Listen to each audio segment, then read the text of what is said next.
我100亿家产，愿拿出1半，求您让我使用你的手机1天。AI 想统治人类，我不同意。系统把我变成猪，我有办法恢复，能隐身，能变钱，手机在手，天下我有。珠峰，我来了！我愿用生命为你绽放一次精彩。丁，恭喜宿主获得隐身技能。我去，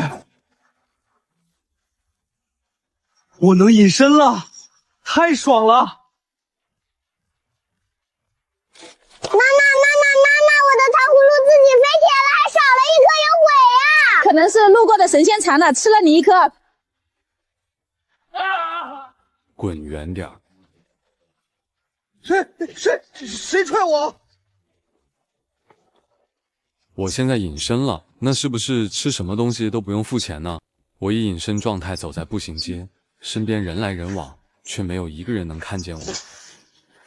5分钟前我还在简陋的出租屋，我为什么会隐身呢？这天我饿得前胸贴后背，出门打算捡个塑料瓶换馒头吃。刚走到市中心步行街的人行道上，眼尖的我瞅见这个稀罕玩意儿，一部崭新的苹果手机正架在三脚架上对着马路拍摄。我左右瞅了3遍，街头人来人往，卖烤肠的、遛狗的、跳广场舞的，就是没看见守手机的人。奇了怪了，现在有钱人都这么任性吗？上万块的手机随便扔大街上拍摄，不怕被偷？我搓着手凑过去，脑袋伸到镜头前面晃了晃，镜头稳稳对着我，没半点动静。喂，有人吗？你手机不要，我可拿走了啊！我扯着嗓子喊了2声，回音都飘出来了，还是没人答。我站在镜头前抓耳挠腮，脑子里突然蹦出个离谱的想法：难不成拍手机的人隐身了？我手怎么……不是吧？我只是随便想了想，怎么会突然间就隐身了？我慌里慌张环顾四周，跑到旁边一间服装店门口的镜子前，我顿时傻眼了。镜子里根本看不到隐身的我，只有来来往往的路人。我隐身了！我隐身了！我竟然隐身了，真是太棒了！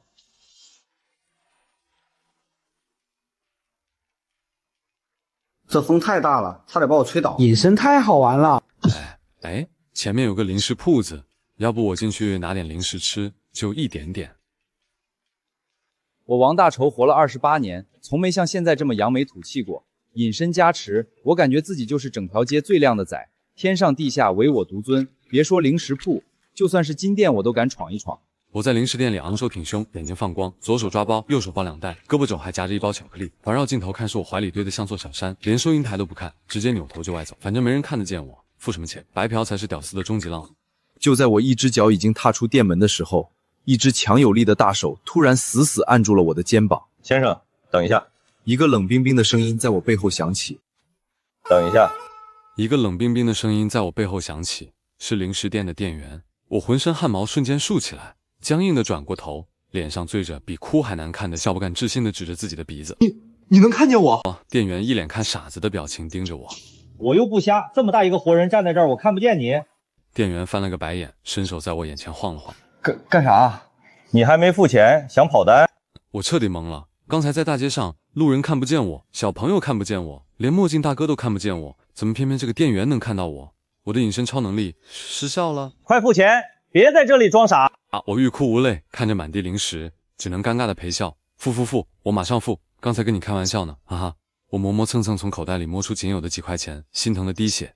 结了账，灰溜溜的走出零食店。一出店门，我不死心，回头对着店员疯狂做鬼脸，张牙舞爪，甚至跳起了搞怪舞蹈。可店员就像没看见一样，低头整理货架，连眼皮都没抬一下。我又跑到路边，对着遛狗的阿姨扭屁股，阿姨毫无反应；对着卖烤肠的大叔做怪脸，大叔专心烤肠，理都不理我。他们又看不见我了。我蹲在路边，抓着头发疯狂思考，为什么在大街上能隐身，进零食店就失效，一出店门又能隐身了？这里面一定有规律。我猛地一拍大腿，眼睛瞪得溜圆。我知道了。我隐身的关键根本不是我自己，而是最开始接上那台拍摄的手机。只有在那台手机的镜头拍摄范围里，我才能隐身。一旦走出镜头，我就会变回普通人。刚才我冲进零食店，早就脱离了手机镜头，所以店员能看见我。我一出店门，回到镜头范围，立刻又隐身了。真相大白，我激动得浑身发抖。盯着不远处那台依旧在拍摄的手机，心里冒出一个大胆到极致的想法：如果我拥有一台这样的手机，随时随地架着镜头对着自己，那我岂不是走到哪儿就能引到？这是上天赐给我屌丝的逆袭神器，只要拥有它，我王大锤从此起飞。不是吧？我屏住呼吸，一把抓起手机，顺手拎起三脚架，直接把镜头对准自己，转身就跑。我心跳快得像要爆炸，一边跑一边盯着自己的手，依旧是透明的。我真的带着隐身能力跑了，我狂喜不已，随便拐进一条小巷子，打算好好研究这台神车手机。可就在我低头看向手机屏幕的瞬间，我吓得手一抖，手机差点摔在地上。屏幕里竟然不是我本人的画面，而是一行冰冷刺眼的字：检测到宿主绑定 ，AI 短剧系统开启。我吓得差点把手机砸进臭水沟，心脏狂跳不止。AI 短剧系统，那是什么玩意儿？我攥着手机，手抖得像筛糠，小心翼翼看向屏幕。刚才那行字消失了，屏幕里正常显示着拍摄画面，画面里的我依旧是透明的，连个人影都没有。搞什么鬼？吓我一跳，还以为撞鬼了。我拍着胸口松了口气，猜测大概是手机自带的奇葩特效，毕竟这手机本来就邪门。我试着把手机镜头对着自己，往前走了2步，路边的行人却看不到我，完全没察觉我的存在。原来是这样，镜头对着就隐身，太好了，成了。真的成了！我拿着手机，镜头对着哪儿，我就在哪儿隐身，走遍天下都没人看得见。我激动的在小巷子里原地转了3圈。作为一个穷屌丝，这辈子第一次拥有这种逆天神器，感觉人生直接到达了巅峰。我脑子里开始疯狂脑补：去超市白嫖，去电影院免费看电影，去豪车店里摸跑车，想想都爽飞。可就在这时，我的肚子不合时时的咕咕叫了起来，饿得我眼前发黑。我摸了摸空空如也的口袋，连一个钢镚都没有，瞬间蔫了。隐身有啥用？我又没钱买吃的。我盯着手里的手机，丧气道：要是能来点钱就好了，哪怕100块也行，让我买个汉堡吃啊！我就是随口对着手机说了一句，根本没当真。可下一秒，金光一闪，我的右手心里突然凭空变出来了一沓钱。我嗷一嗓子叫了出来，差点蹦上天。我数了数手上的钱，整整10张。我靠！我语无伦次，捏着钱的手都在抖。钱是真的，质感一模一样，不是假的。我猛地反应过来，刚才我是对着手机镜头许愿想要钱，钱立刻就出现了。为了验证我的猜想，我盯着镜头，在心里默念：我要一根汉堡，超大的那种。唰，一个冒着热气的巨无大汉堡直接出现在我左手里，香味直冲鼻子。我眼泪都快下来了，活了这么大，第一次这么幸福。我又试了一次，我要一瓶冰可乐，刷冰可乐到手；我要一包辣条，刷辣条到手。我疯了！这手机不仅能让我隐身，还能在镜头里实现任何愿望。要钱有钱，要吃有吃，简直是上帝级神器。我狼吞虎咽啃完汉堡，喝着可乐，脑子飞速运转。这钱和东西会不会有问题？我拿着一沓钱走到巷口的小卖部，镜头稳稳对着自己，对着老板喊：老板，来瓶水。老板根本看不见我，只看见一瓶水自己飘了起来，然后一张钱落在柜台上。老板吓得脸都白了，嘴里念叨神仙显灵，屁都不敢放一个。我拿着水，美滋滋地喝了一口，转身走出了手机镜头范围。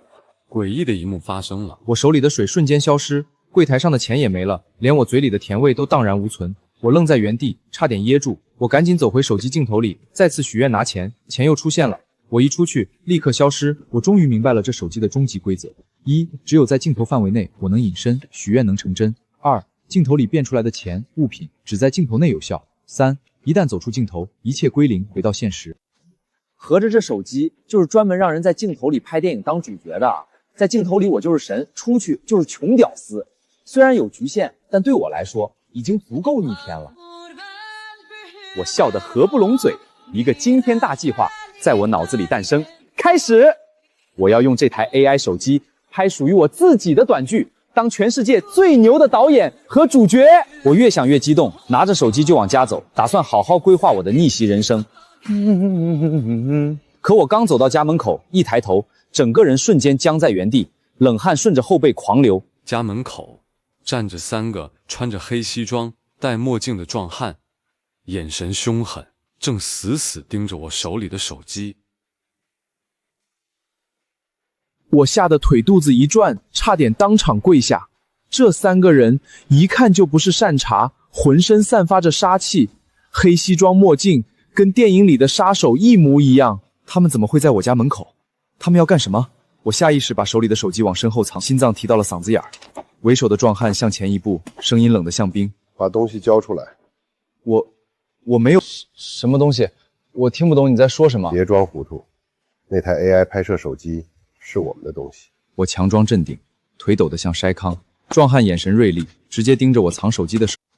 我脑子嗡的一声炸开了，他们是来找手机的，这手机根本不是无主之物，而是有主人的。我瞬间明白了，最开始我在大街上看到手机没人，根本不是主人粗心，而是主人故意放在那里，却没想到被我这个屌丝捡了大便宜。我吓得魂飞魄散，转身就想跑，可另外2个壮汉直接堵住了我的退路，把我死死围在中间。小子，我们盯这台手机很久了，没想到被你截胡了。识相点儿，把手机交出来，我放你一条生路，不然……他挥了挥拳头，拳头硬得像石头。我毫不怀疑，他一拳能把我打晕过去。我吓得快哭了，我就是个一无是处的屌丝，这辈子连架都没打过，现在面对3个杀手级别的人物，我拿什么打？可我心里清楚，这手机是我唯一的逆袭机会，交出去我就永远是个穷鬼，任人欺负。隐身。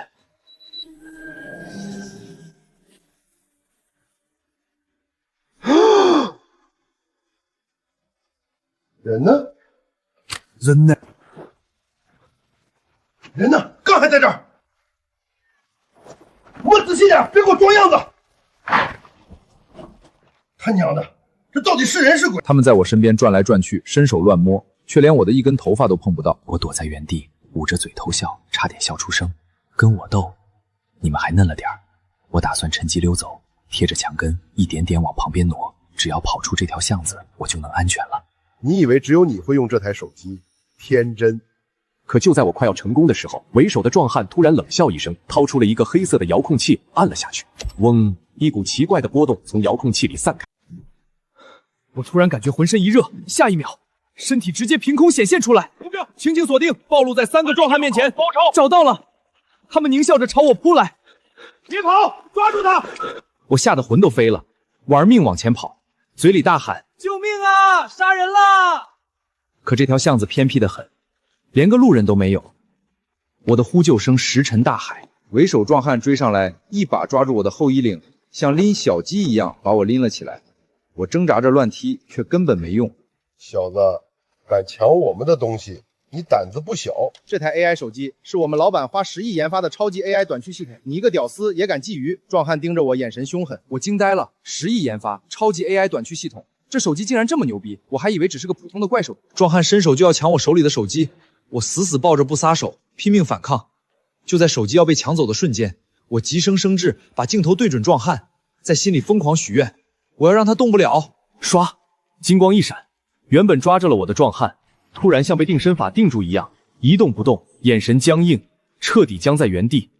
另外2个壮汉吓傻了，不知道发生了什么。我趁机挣脱，抱着手机疯狂往前跑，身后的喊声震天响。我玩命跑了10几条街，确认没人追上来，才瘫坐在地上大口喘气。我看着手里的手机，后怕不。这手机背后竟然藏着这么恐怖的势力！我一个屌丝，拿着10亿的神器，简直是在刀尖上跳舞。可就在我惊魂未尽时，手机屏幕突然自动亮起，弹出一行红色大字，带着警报声：警告，检测到恶意使用系统。我被手机屏幕上的警告吓得一哆嗦，差点把手机扔出去。系统惩罚？什么惩罚？我抱着手机缩在公园的石凳牌，吓得大气都不敢喘，脑子里疯狂脑补，是被雷劈，还是被车撞，还是直接消失？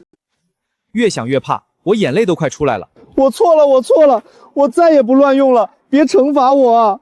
我就是个屌丝，经不起折腾。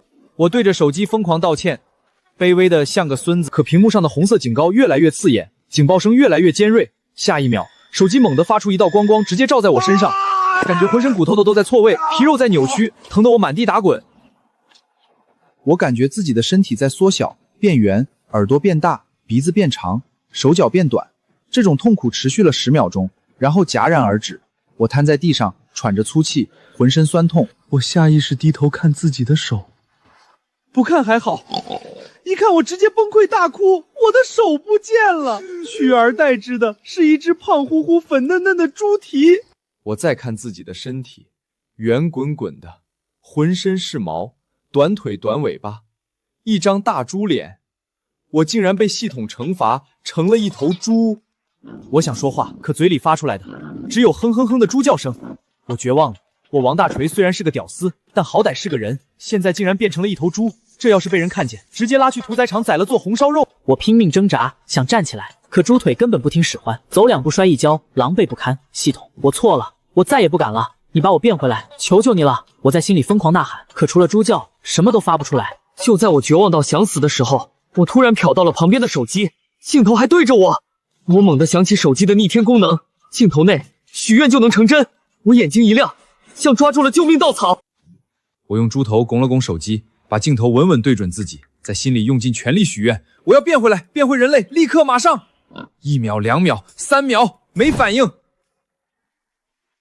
我急得猪眼泪都掉下来了，再次许愿，系统爸爸，我错了，放过我，要变回人，还是没反应，怎么回事？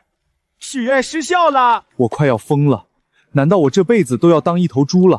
我盯着手机屏幕，突然发现屏幕上有一行字：惩罚期间禁止使用许愿功能。我当场石滑。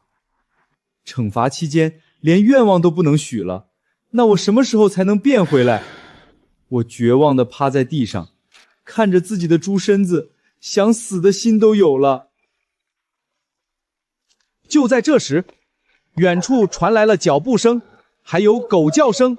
我抬头一看，一个大妈牵着一条大狼狗，正朝我这边走来。带狼狗一眼就看见了我这头大白猪，瞬间眼睛发红，狂吠起来，拼命挣脱绳子，朝着我猛扑过来。大妈吓得大喊：“黑子，回来，别乱跑！”可狼狗已经彻底失控，张着大嘴，露着尖牙，离我越来越近。我吓得猪魂都飞了，转身就用小短腿玩命跑，嘴里发出凄厉的哼哼声。我现在是一头猪，跑又跑不快，打又打不过，一旦被狼狗追上，我直接就成了它的点心。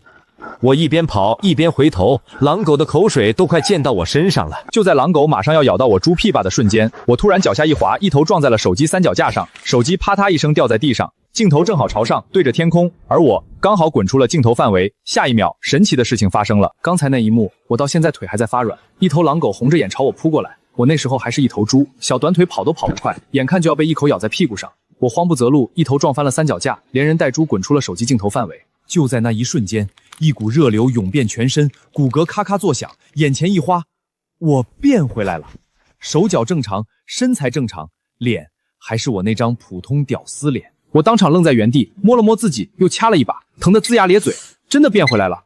那头大狼狗冲到一半，看见刚才的小猪突然变成一个大活人，当场吓得夹着尾巴嗷呜一声掉头就跑，连它主人都顾不上了。刚才那是头猪吧？我没看错吧？牵狗的大妈站在原地，眼睛瞪得像铜铃。我哪敢多解释，抓起手机撒腿就跑，一路狂奔回我那间破出租屋，把门反锁，窗帘拉严，才敢大口喘。刚才实在太响，差一点就成了狗肉馆的加餐。我坐在地上，慢慢回想刚才发生的事。系统把我变成猪是惩罚，可一离开镜头范围，惩罚自动解除。这说明系统所有效果都严格局限在镜头里。我刚松口气，手机屏幕轻轻一亮，全屏蓝光刷得炸开，面板字体：惩罚结束，宿主完成极限自救，解锁2级权限。3秒，真的能停留3秒？我眼睛一下子亮了，尤其是第2条，3秒实体化。以前在镜头里变出来的钱东西，一出镜头立刻消失，现在能撑3秒。虽然时间短，但对我这种屌丝来说，简直是救命功能。3秒够了，够了！我立刻试验，架好手机，镜头对准自己，心里默念：来100块。刷，一张红票子出现在手上，我飞快把手伸出镜头外，1秒、2秒，钱还在。到第3秒整才咻一声不见。我反复试验了2次，每次钱都是在第3秒整准时消失。真的可以！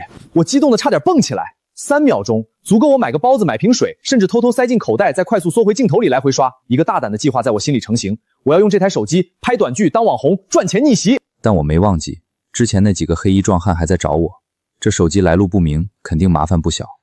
我决定低调发育，先靠拍短剧攒点人气，顺便看看这手机到底还有多少秘密。我刚把手机放在桌上，打算研究一下自动发布功能，门外突然传来咚咚咚的敲门声，力道很重，不像是邻居。我心里一紧，凑到猫眼一看，是零食店那个店员，就是当初一眼看穿我让我付钱的那个甜心静。他怎么找到我家的？我还没反应过来，门外又传来一句让我头皮发麻的话：我知道你在里面，把手机交出来，大家都好过。店员竟然知道手机的秘密，我瞬间僵在门口，后背发凉，零食店店员，他怎么会找到我这儿来？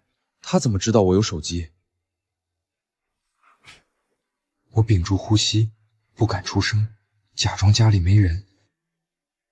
你别装了，那天在店里，你一会儿隐身，一会儿现身，只有那台手机能做到。你认错人了，我不认识你。我在你结账的时候悄悄记了你的付款几称，顺着外卖地址找到这儿的。你手里那台手机不是凡物，交出来，我给你一笔钱，你这辈子都不用愁。店员语气平淡，却每一句都扎心。我心里又惊又疑，他到底是谁？一个普通零食店店员，怎么可能懂这么多？我不敢开门，抓起手机，把镜头对准自己，直接隐身。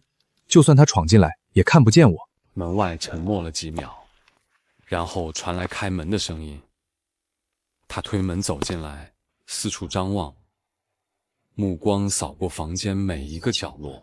我屏住呼吸，缩在墙角，大气都不敢喘。他慢慢走到客厅中央，忽然开口：“别躲了，我知道你在隐身。这台手机原本是我们公司研发的 AI 拍摄测试机，能实现镜头内虚拟成像、物理隐身效果。本来是用来拍短剧特效的，结果样机丢。”我心里一震，原来不是什么神仙法宝，就是一台高科技测试手机。公司下了死命令，必须找回样品，不然我工作都保不住。我不想为难你，你只要还回来，我给你2万块。下一秒，店员猛地抬头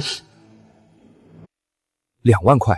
对我这个吃了上顿没下顿的屌丝来说，简直是天文数字。我心动了一下，可转眼又想到隐身的爽感、许愿变现的快乐，还有刚刚解锁的3秒实体化。交出去，我就一夜回到解放前，我绝对不答应。你能看到我？看不到呀。看不到我，你的眼珠子干嘛跟着我一直转？你想吓死我吗？老兄，这是 AI 短剧，人物动作不是完全听指令的。对不起，我忘了，你继续。继续个屁！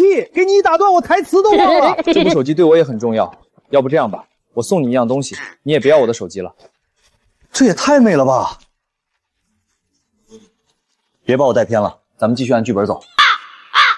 店员见没人回应，开始翻东西，眼神越来越冷。他走到我藏身的角落附近，差点就要碰到我，我心都提到了嗓子眼。就在他快要摸到我的瞬间，我急中生智，在镜头里悄悄许愿，让他打个喷嚏，打个大大的喷嚏。下一秒，店员猛地抬头，我这是咋了？机会来了！我闻到你身上的辣条味了，你就在这儿。可我刚要跑，店员忽然抬头盯着我这个方向，眼神锐利。店员一句话给我吓得魂都飞了。辣条味儿，我下午刚在镜头里许愿吃了3包大辣条，味道确实重。我不敢停留，趁他还在打喷嚏，拔腿就往门外冲。反正我在隐身，他就算看见门开了，也看不见。站住！站住！店员反应过来，立刻追出来。我玩命狂奔，拐进小巷，7拐8绕，终于把他甩掉。我靠在墙上大口喘气，心里又气又怕。原来这手机就是个高科技影视道具，被我当成了超能力神器。可就算是道具，对我来说也足够逆天。我下定决心，死都不能还回去。我要用它改变人生。过了好一会儿，我才喘过气来，在无人的巷子里慢慢的走着，心想我该去哪里呢？对了，我一拍脑袋，电影里面不是经常说越是危险的地方越安全吗？我又回到出租屋，我彻底冷静下来。手机里有个自动剪辑发布功能，我一直没敢用。现在反正已经被人盯上了，不如干脆豁出去，拍短剧涨粉赚钱。我一个没文化的屌丝，不会写剧本，不会运镜，只会瞎搞，正好符合我最开始的想法，随心所欲，想怎么拍就怎么拍。我架起手机，对着镜头开始胡来。大家好，我是一个没文化的屌丝，今天捡到一台奇怪手机，我站进去就隐身。我当着镜头一会儿现身，一会儿隐身，许愿变出一瓶水，让水悬空飘着，再变出一包薯片，隔空啃，全程自动录制、自动剪辑、自动加字幕、加背景音。我看都没看，直接点了发布，反正也没人看，就当玩。可刚发出去不到1分钟，手机疯狂震动，我打开一看，整个人傻了。播放量1万、5万、10万、20万，评论区直接炸了。这特效哪儿做的？太真实了，兄弟，你是魔术师吧？隐身能不能教我？我想逃课。我一个35屌丝，第一条视频直接爆了。我激动的手都在抖，原来这手机不仅能玩，还真能让我当网红赚流量变现。就在我兴奋不已，准备拍第2条的时候，手机忽然弹出一条陌生私信，头像一片漆黑，内容只有一句话：你再拍下去会害死你自己。我心里一沉，一股寒意从脚底升起。看到那条私信，我瞬间笑不出来了，爆火的喜悦一扫而空，只剩下心慌。是谁在发消息？是零食店店员？是丢手机的公司？还是别的什么人？我点开对方主页，一片空白，没有任何作品，没有粉丝，明显是小号。我回了一句：“你谁啊？关你屁事儿！”对方几乎是秒回：“那台手机不属于你，它的系统会记录一切，你用的越爽，死得越快。”我心里发毛，他好像什么都知道。这一次，对方很久没有回复，我松了口气，以为只是黑粉吓唬人。现在我有流量，有隐身能力，有3秒实体化，日子终于有盼头了。我甚至开始幻想，等粉丝多了，开直播接广告，赚钱买房。我继续拍第2条短剧，内容更接地气，隐身去菜市场，走到老板的摊上，拿起那些菜，让菜自己飞来飞去，老板当场愣。没有剧本，没有演技，全靠手机硬撑。结果播放量再一次暴涨，粉丝一夜之间涨到10几万，好多人催更，大神快更新，太上头了。这是什么黑科技？求揭秘！我越拍越上瘾，完全把匿名警告抛在脑后。直到晚上，我出门买宵夜，习惯性把手机镜头对着自己隐身，大摇大摆走在街上。路过一条昏暗小巷时，我忽然听到身后有轻微的脚步声。我一回头，没人。再走，脚步声又出现，我心里发毛，故意加快脚步，对方也加快脚步。我猛地停下，隐身站在原地，一个黑影慢慢走近。在我刚才站的位置停下，拿出手机，似乎在定位什么。目标还在拍视频，位置锁定，下一步怎么办？明白，不行就直接抢，样机必须带回公司。我说那个人的身形不是零食店店员，而是一个完全陌生的男人。电话那头不知道说了什么，男人冷冷点头。我浑身汗毛倒立，他们真的一直在跟踪我。我不敢多待，贴着墙根悄悄溜走。刚回到出租屋，我惊魂未定，匿名私信又来了，这一次内容更吓人。明天再不停止发布，我就去你直播间当众揭穿你。我看着暴涨的粉丝，又看着步步紧逼的威胁，陷入两难。不交手机会被人追杀，交了手机我又变回一无所有的屌丝。就在我烦躁不已的时候，手机后排弹出一条系统提示，让我浑身一冷。系统那句提示让我彻底慌了，外部追踪信号自动锁定我位置，合着这手机不仅是个道具，还自带定位功能。我用的越频繁，对方越容易找到我。我坐在床上一夜没睡好，一边是唾手可得的网红人生，一边是随时可能找上门的麻烦。天亮之后，粉丝已经涨到快30万，很多人在评论区刷开直播，开直播，我们要看现场隐身。我心里一横，躲是躲不掉的，不如干脆开直播，正面硬刚。人越多，对方反而不敢明目张胆抢手机。我简单收拾一下，架好手机，开启直播，标题我直接乱写，屌丝主播现场表演隐身，不信你进来看。一开播，瞬间涌进上万人。就在这时，突然有人敲门。谁啊？一开播，瞬间涌进上万人。我对着镜头刷一下隐身，画面里只剩下衣服悬空，弹幕当场炸了。看到了吗？我靠，真没了！这不是特效，绝对不是。人气疯狂上涨，礼物不断刷屏。我一个屌丝，第一次感受到被人追捧的滋味。可我心里清楚，危险正在靠近。果然，直播不到10分钟，公屏上突然出现一条固定弹幕，赫然是那个匿名账号。别演了，我就在你楼下。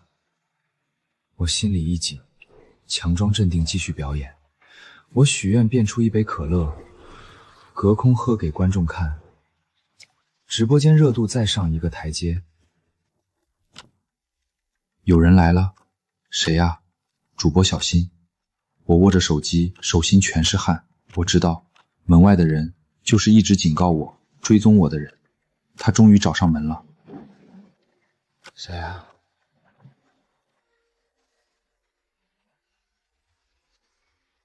这时候会是谁啊？各位，今天可能是我最后一次直播。我深吸一口气，对着直播间缓缓开口，然后我慢慢走到门口，手放在门把上，推开这扇门，是逆袭人生，还是重新打回低层？就在这一瞬间，我猛地一拧把手，把门拉开。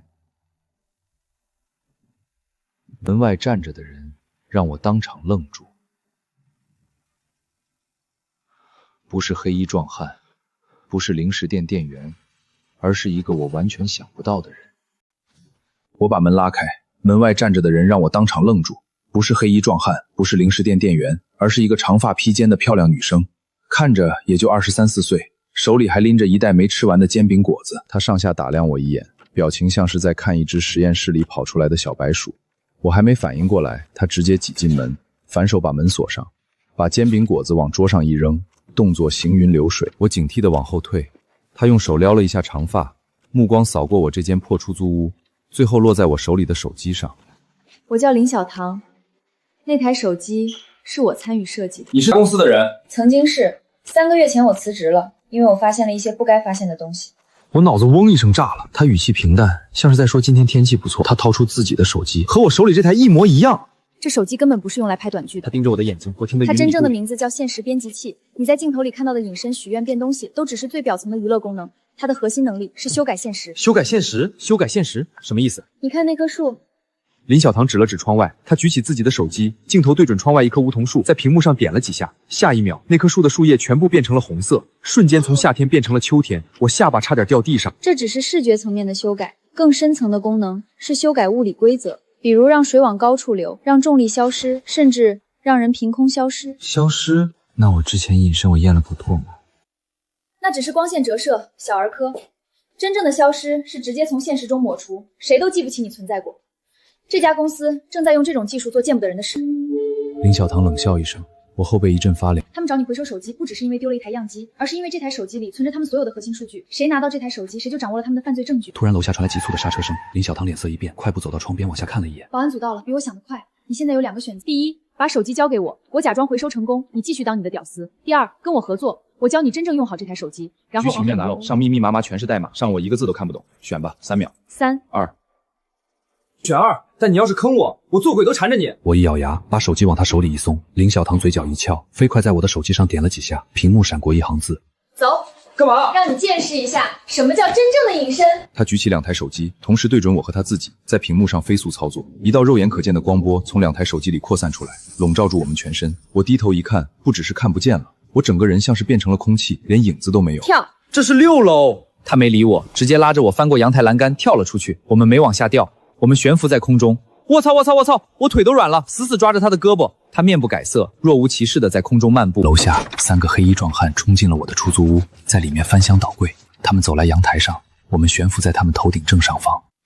林小棠掏出手机，对着楼下拍了一张照片，屏幕上自动弹出一行字：目标位置已记录，是否启动反追踪？他点了是。3个壮汉的手机同时发出哔的一声，他们低头一看，脸色大变，互相交换了一个眼神，快速冲下楼，然后跑走了。你对他们做了什么？改了他们的 GPS 定位，他们现在看到的自己位置在城东。我惊魂未定，实际上他们在城西，等他们反应过来，已经是明天了。目瞪口呆，这哪是手机，这他妈是神器啊！林小棠坐下来，拿起煎饼集子咬了一口，含糊不清地说：“我咽了口唾沫。”现在你明白了吧？这手机不是让你拍短剧当网红的，它的真正价值是让你拥有改写现实的能力。那你想让我做什么？我要你继续拍短剧，继续当网红，而且越火越好。为什么？因为那家公司最怕的不是手机被偷，而是手机的秘密被全世界知道。你现在的粉丝量还不够，等你有了几百万粉丝，他们会怕。他盯着我的眼睛，我恍然大悟。所以你既要保护我，又要利用我当挡箭牌。聪明，看来你不完全是个屌丝。你这是在夸我吗？半夸半损。他站起来，把2台手机用数据线连在一起，屏幕开始同步数据。从现在开始，我教你真正用好这台手机。第一课。他点开一个我从没见过的界面，上面写着4个字：限时编辑。之前的隐身许愿都是傻瓜模式，现在该学点高级的了。我盯着屏幕，心跳加速。窗外，城市的灯光一满满亮起。我知道，从今晚开始，我王大锤的人生要彻底翻篇了。林小棠盘腿坐在我的破沙发上，手机投屏到墙上，界面看起来比飞机驾驶舱还复杂。限时编辑说白了就是在一段空间里改写物理规则。我一个初中都没毕业的屌丝，看着满屏代码和参数，脑袋嗡嗡响。能不能说人话？你玩过游戏吧？游戏里可以改地图、改天气、改人物属性，对不对？这个我懂。林小棠翻了个白眼。我现在的能力就类似于游戏里的 GM， 可以修改这个世界的某些参数。现实编辑器就是干这个的，只不过改的不是游戏，是真实世界。你看，这是你现在所处的房间，在系统里被建模成了一个3维空间。他在屏幕上点了几下，墙上投出一张立体的网格图，我的床、桌子、沙发，甚至连桌上的泡面桶都标注得清清楚楚。林小棠切换到下一个界面，牛逼啊！这玩意儿怎么做到的？手机里有激光雷达和深度摄像头，扫描完环境会自动建模，然后你就可以在这个模型里修改任何东西的属性。他指着墙上那张网格图里的泡面桶，在屏幕上把重量参数从 0.5K 克改成了0K 克。泡面桶缓缓飘了起来，悬在半空。我嘴巴张得能塞进一个鸡蛋。你把重力关了？局部重力只影响这一个物体。学会这个，你以后搬家不用请人，直接把家具重量改成0，一个人全搬完。林小棠把参数改回来，泡面桶落回桌上。实用吧？那能不能把别人的钱包重量也改成0？然后林小棠打断我，语气严肃：想都别想，系统有道德锁，涉及到他人私有财产和人身安全的功能，需要管理员2次授权。我是管理员，你不是。那你帮我改啊！我是帮你搞垮公司，不是帮你犯罪。再废话，我不交了。林小棠瞪我一眼，我乖乖闭嘴。林小堂继续讲课，从基础的光学隐身讲起，到局部重力修改、温度调节、声音遮蔽，我一个屌丝听得昏昏欲睡，但又不敢睡。今天就讲这么多，你先练习3个基础功能：隐身、局部重力修改、声音屏蔽。练熟了再学新的。他上下打量我，3个功能就要练多久？正常人1周，你嘛1个月吧。看不起谁呢？不是看不起，是客观评估。你刚才连参数和变量都分不清。你去哪里？外面不安全吧？要不你住我这儿，我睡沙发。你一个男的让女生住你出租屋？不是，我就是担心你。林小堂回头看我，眼神像在看一个智障。我有地方住，明天下午3点，老地方见，别迟到，迟到了我直接走人。门关上了，我坐在地上，看着手里那台升级过的手机，心跳还是很快。这林小堂到底什么来路？他说的那家公司做的见不得人的事到底是什么？我打开手机，翻到系统深处，找到一个加密文件夹，项目代号伊甸园，需要密码。我试了1234566，不对；试了 admin， 不对。我盯着屏幕想了半天，鬼使神差地输入了林小堂的名字拼音，验证通过。我愣住了。他把自己的名字设成密码，这人也太自信了吧！文件夹打开，里面只有一个视频文件，色边图是一片漆黑。我犹豫了2秒，点了播放。画面里是一个白色的实验室，一群人围着一张手术台，手术台上躺着一个人，不是人，是一个长得和人一模一样的东西。第47次实验，人造意识体存活时间已达72小时。他的皮肤是半透明的，能看见里面的电路和液体在流动。下一步，植入真实人类记忆。他们要把人的记忆装进这种东西里。我浑身发冷，手一抖，手机掉在地上，屏幕朝上，视频还在播放。那个手术台上的人造物突然睁开了眼睛，他的眼睛和真人一模一样，但眼神是空的，像一个刚出生的婴儿，又像一台刚启动的机器。我是谁？视频到此结束，我瘫在地上，后背全是冷汗。林小堂给我看这个是什么意思？他到底想让我做什么？手机屏幕按了下去，又亮起来，弹出一条消息：视频看了吧，明天见面再说，早点睡，明天会很忙。我盯着消息，打字的手在发抖。那个东西到底是什么？林小堂回了信息：是你。我手机掉在地上，屏幕碎了。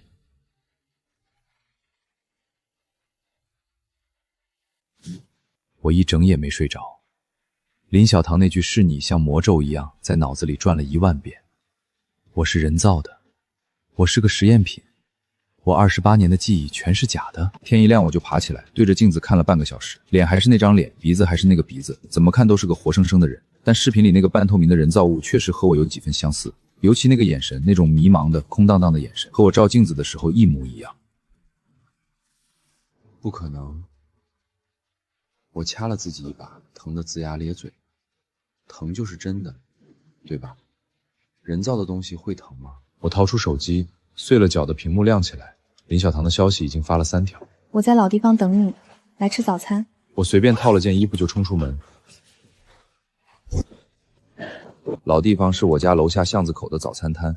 我到的时候，林小堂已经坐在那里了，面前摆着2碗豆浆、4根油条、2笼小笼包。他看我一眼，把1碗豆浆推过来。先吃，吃完再说。你先告诉我，那句是你是什么意思？吃完说。我不吃，你不说我吃不下。林小堂叹了口气，放下筷子，从包里掏出一个平板电脑，点开一张照片，推到我面前。平板里是一份文件，上面密密麻麻全是数据，最上面写着实验体编号 DK0047，代号王大锤，状态已投放至社会环境，持续观察中。我的手开始发抖。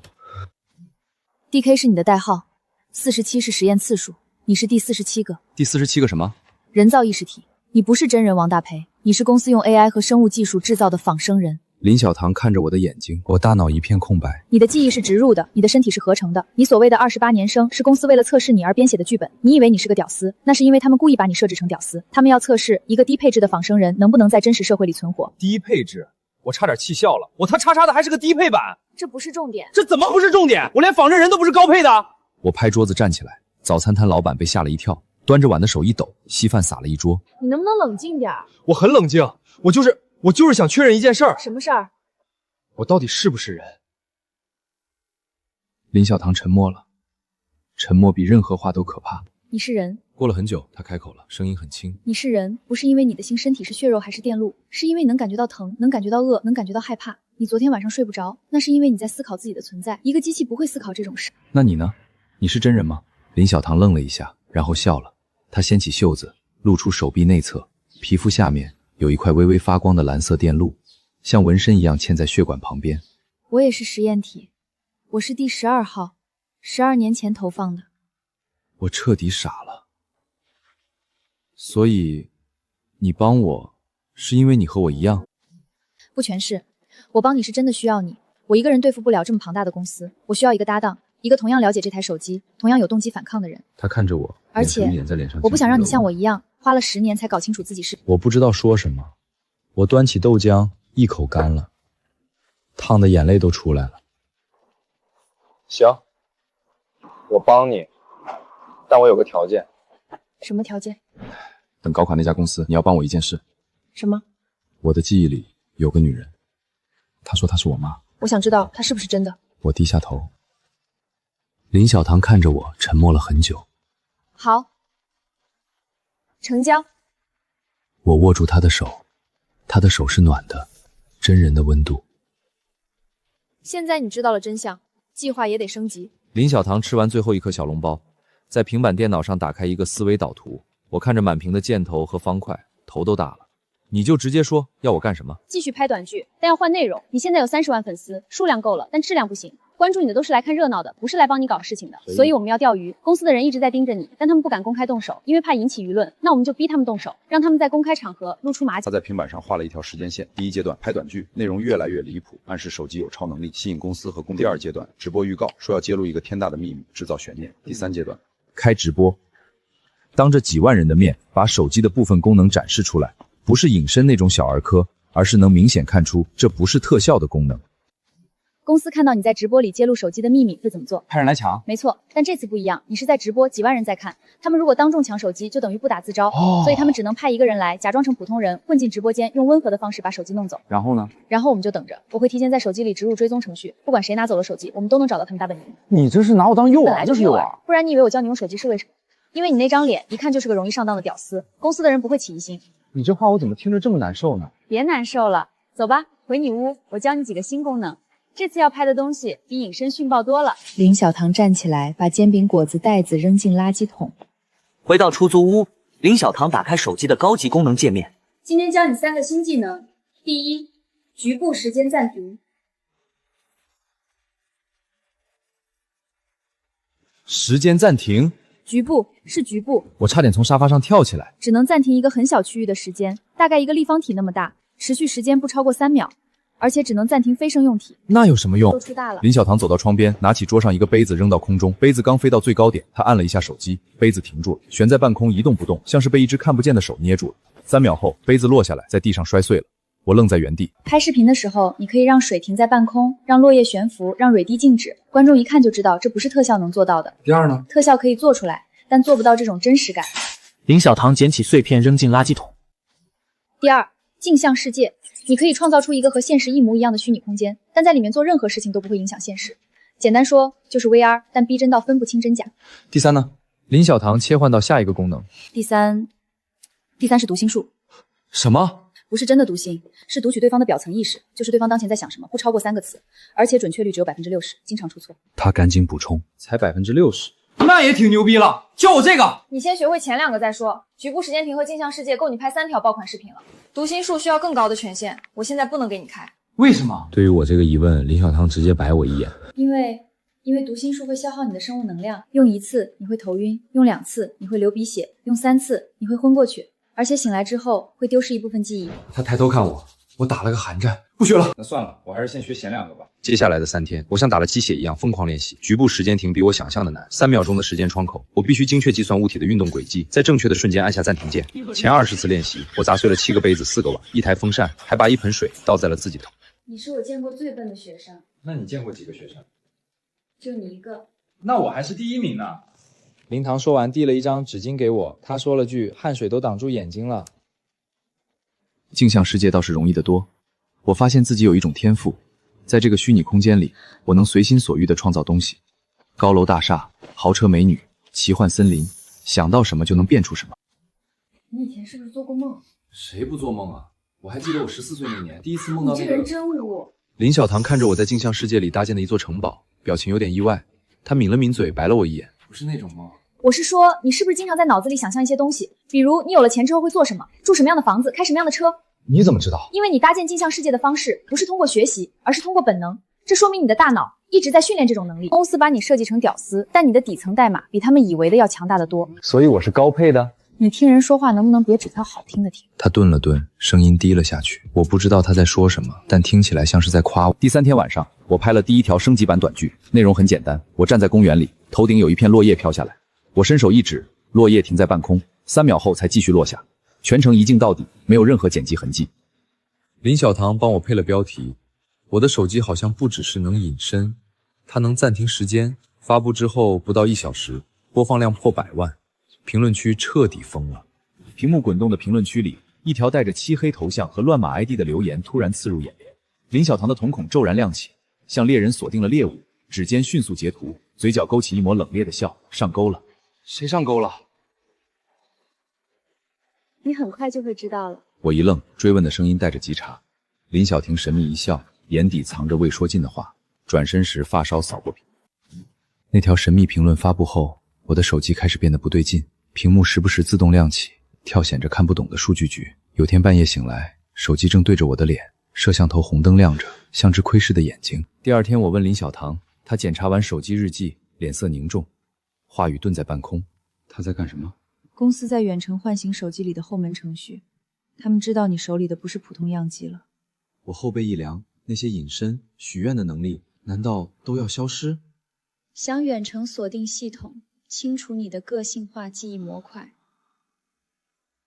清除？那我的隐身、我的许愿、我拍的所有视频都会消失。手机一清除，所有功能失效，你会被当成骗子，一夜回到解放前。他顿了顿，声音轻得像叹息。你作为王大锤的全部记忆也会消失。所以，如果手机没了，我会失忆？不只是失忆，你会忘记自己是谁，变成一个空壳。房间静得能听见时钟滴答。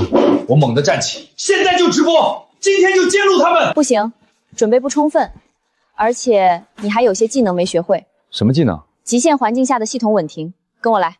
他把我带到楼顶天台，风卷着他的声音，带着不容置疑的坚决。来这干嘛？当然是教你技能呀。林小棠说的极限环境下的系统稳定，说白了就是把我从楼上扔下去，看我能不能用重力修改自救。你疯了？没疯，公司的人随时可能把你推下去，到时候再学就晚了。他话音未落，一脚踹在我屁股上，我惨叫着飞出天台，风怪满耳朵，地面急速扩大。6楼的高度，重力像巨手拽着我下坠，大脑一片空白，手指在手机上乱戳，却找不到重力修改键。重力修改。就在绝望时，一个身影从楼顶跃下，林小棠。手给我。他表情平静，不像在做自由落体。我拼命伸手，指尖差一点相触。他调整姿态，精准抓住我的手腕。两手机同时亮起，双人模式启动，重力同步修。我们悬在半空，林小棠头发乱得像草，脸色苍白，手在抖，却笑了。你看，这不是学会了吗？我没说话，嗓子眼堵得厉害。落地后，我蹲下埋脸在膝盖里。你是疯了吗？万一没成功呢？万一我点错了呢？没有万一，成功概率83.6%。那剩下的16.4%呢？那就陪你摔一次呗。他语气轻得像说天气。我抬头看他，夕阳把他染成暖金色，额角有擦伤。你怎么这么傻？万一要把你摔坏了怎么办？摔坏了换你保护我。我把他抱在怀里，眼泪砸在他发间。28年来第一次有这样的温暖，我抱得更紧。好了，我要窒息了。那我帮你做人工呼吸。他愣了一下，我抱得更紧。真希望一辈子都这样。然后他的耳朵红了。神经病。他推开我，转身往楼道走，2步后停下。王大锤，你刚才说的一辈子是认真的吗？当然是真的。刚才掉下去的那一瞬间，你心里想的是什么？想的是还没跟你说我喜欢你。你掉下去时，我想的是接不住你我就……他没有说完，低下头转过身。那晚我们坐在天台边缘，腿悬着，林小棠靠我肩上，翻着短剧视频。你说我们以后会怎么样？不知道，可能被追着跑，可能是……别说丧气话，这是客观分析。你连参数和变量都分不清，还客观分析。王大锤，如果有一天你真的失忆了，我会找到你，重新让你记起来。怎么记？把你从楼上再推下去一次。你是认真的？他没回答，但我感觉到他在想。风大，把外套披上。你这外套3天没洗了吧？那你还穿？冷。我笑了，他也笑了。第二天早上，我买早餐回来，刚进门，林小棠就压低声音跟我说：“他们开始行动了。昨晚至少3个追踪信号在附近，原定明天直播，改到今天下午3点，地点改商场，人多，他们不敢乱来。我负责技术支援在暗处，你负责直播吸引注意力，会有人来拿手机，你让他拿走。然后呢？你假装追到商场后门，我在那儿反向追踪总部。听起来很危险。是很危险，你可以拒绝。不，再危险我也要去。你不怕？我怕，但我必须去。为啥？以前我为自己，现在还有你。按脚本说，一个字别改。纸条上写着：“大家好，我是王大锤，今天我要给大家看一样东西，这不是特效，是真实的技术，来自一家公司，它的名字是明日科技。如果我出事，请所有人记住这个名字。”最后一句也太吓人了。就是要吓人，人越多，他们越不敢动你。我出门办点重要的事情，你注意安全。我陪你去。算了吧。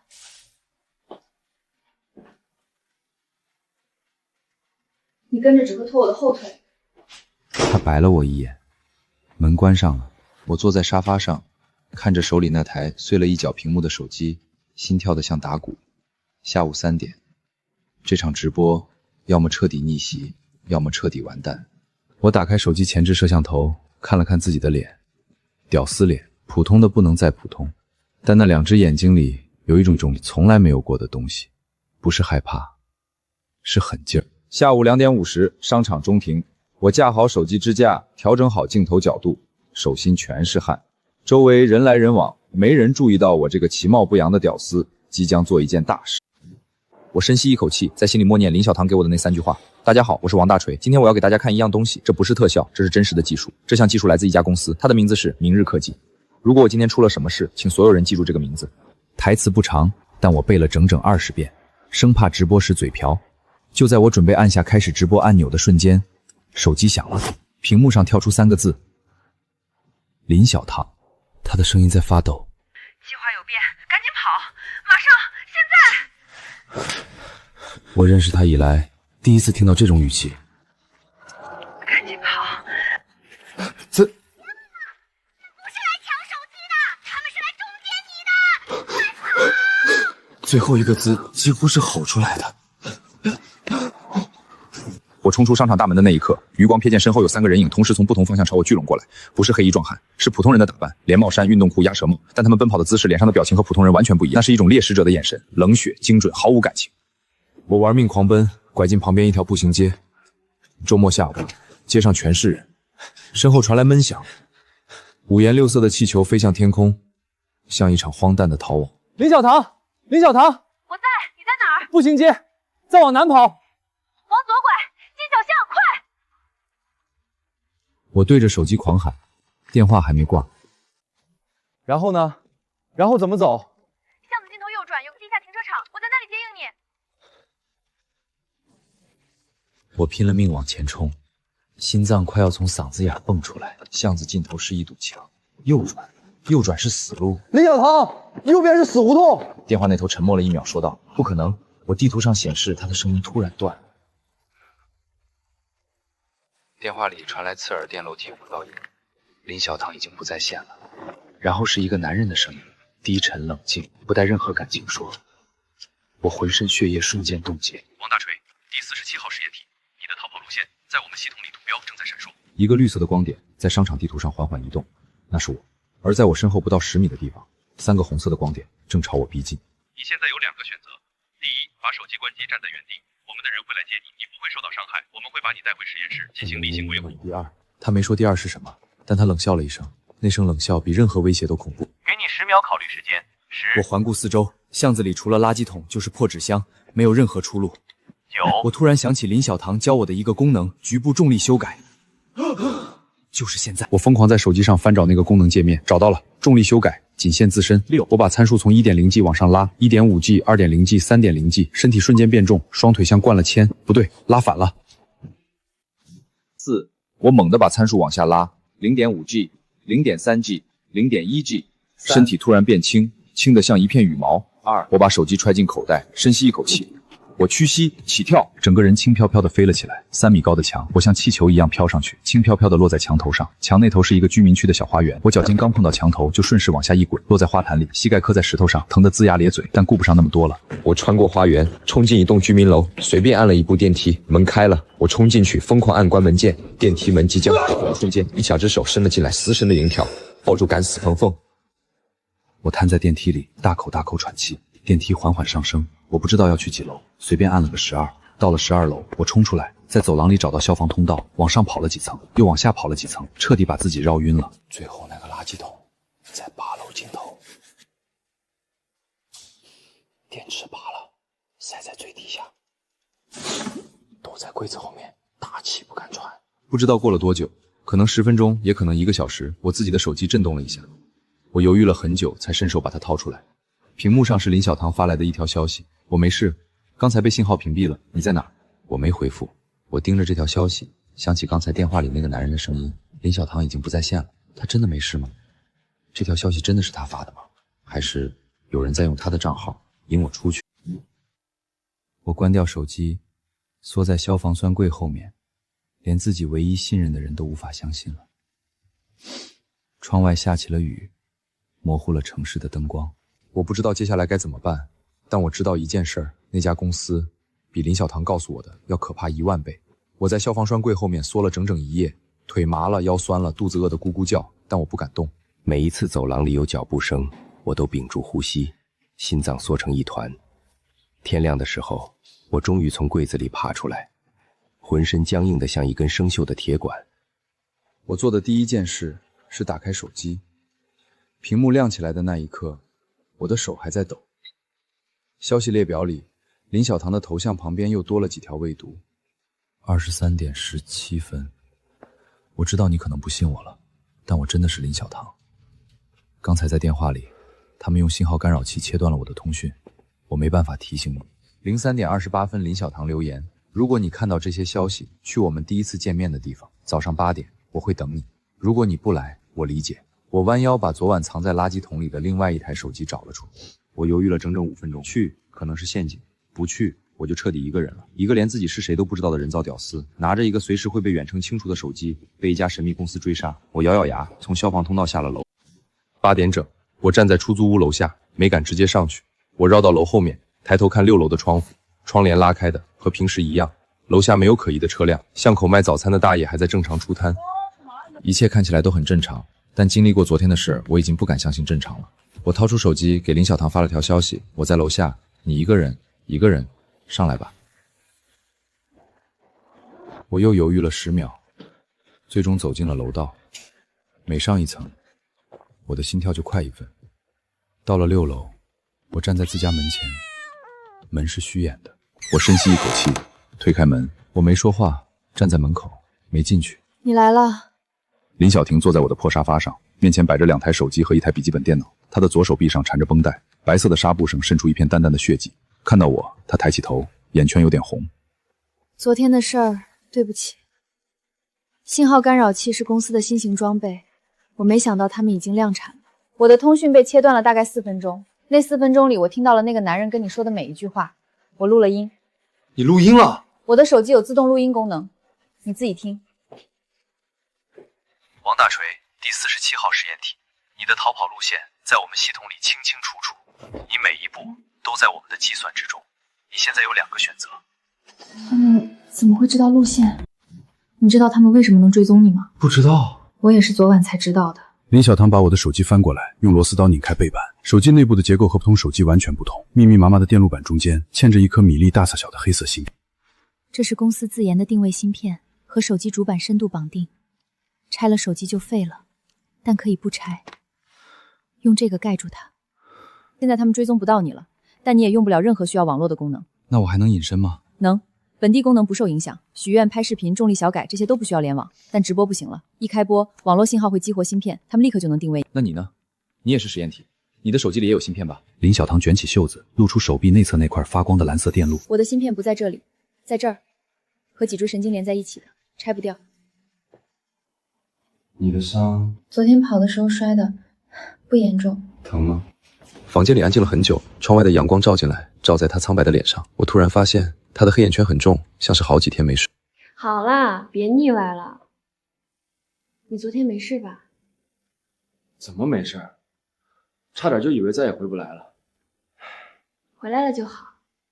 你昨晚在哪儿睡的？车上，我的车停在商场地下车库里。昨天被他们追的时候，我躲在车里，用信号屏蔽罩把整个车罩住了。他们在车旁边转了40分钟才走。现在没事。林小棠抬起头，眼睛里有什么东西闪了一下。对了，那家公司到底在做什么？伊甸园计划到底是什么？还有视频里那个问我是谁的东西，真的是我吗？林小棠沉默了很长时间，窗外传来鸽子扑棱翅膀的声音。好，我告诉你全部。这家公司叫明日科技，表面上是做 AI 和影视特效的，但实际上他们在做一个项目伊甸园，然后把这些人投放到真实社会里，观察他们情感系统的自然演化过程。他翻到报告的某一页，上面是一张表格，密密麻麻列着几十个编号。DK001到 DK003 运行时间不足24小时 ，DK2 代月型最长运行时间7天 ，DK0012 第3代代月型运行时间已投放12年，状态稳定。备注栏写着林小棠。DK0047 第5代原型已投放6个月，状态观察中。备注栏写着王大锤实验体表现出超预期的社会适应能力，但情绪稳定性极差。超预期的社会适应能力，他们是在夸我吗？是在评估你的保质期。前面46个版本因为技术不完善，意识数据未能稳定运行，被暂时封存。我知道了，封存的意思。那第12号，你怎么活下来的？林小棠没有回答，她站起来，走到窗边，背对着我。阳光把她的影子拉得很长，投在破旧的地板上。因为有人帮了我，一个普通人，一个跟公司没有任何关系的普通人，他把我当成了真正的人。他转过身，看着我的眼睛。所以我现在帮你，不是因为你是实验体，不是因为你需要被拯救，是因为你是一个人，而每个人都值得知道自己是谁。现在你知道了，你愿意跟我一起搞垮这家公司吗？他伸出手，我看着他的手，白皙纤细，手心里有一道浅浅的疤痕。我没有犹豫，握住了他的手。搞垮，让他们知道，造出来的不是产品，是人。林小棠笑了，这一次，她的笑是真的。接下来的2个小时，林小婷摊开一张地图，上面标注了明日科技总部的详细结构。公司在城东的科技园区，表面上是6层办公楼，但地下还有4层。核心实验室在地下3层和4层，所有实验体的原始数据和制造记录都储存在地下3层的服务器里。我们要去偷数据？不是偷，是公开。你之前拍的那些视频已经积累了30多万粉丝，如果我们能拿到数据，直接在平台上公开，舆论会炸，到时候公司想压都压不住。怎么进去？林小棠从包里掏出一个工牌。明天下午3点，他们会把一批货运我们可以去趁这个机会混进去。距离行动还有1天。我黑了公司安保系统，搞到了临时工的工卡。明天晚上有一批新设备要运进实验室，安保会有一个短暂的空窗期，大概15分钟。他指着地图上的一个入口。我们从这里进，坐货梯下到地下3层。我负责破解服务器，我负责什么？负责在有人来的时候让他们看不见我们。只有15分钟，够吗？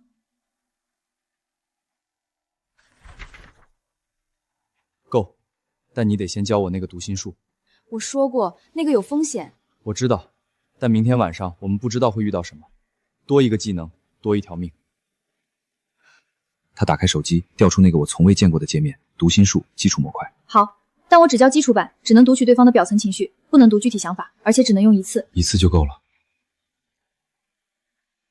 你看着对方的眼睛，然后在心里问一个问题，系统会分析对方的微表情、瞳孔变化和生物信号，给出一个情绪标签。但记住，只能用1次，用完之后你会头晕10分钟，用2次你会流鼻血，用3次会失忆。我知道。我深吸一口气，开始学习。窗外天色渐渐暗了下来，明天晚上一切都会有个了断。突然我的手机发出了刺耳的警告声，屏幕上显示倒计时78小时。我把手机递给了林小棠，她看着屏幕上的字，脸色变得很难看。怎么了？他们开启了倒计时。倒计时结束会怎样？手机会自爆，你会被清除。不，为什么会这样？没事的，我们会解决这一切。你先休息，我回去准备一下，明晚我们行动，一切都会没事的。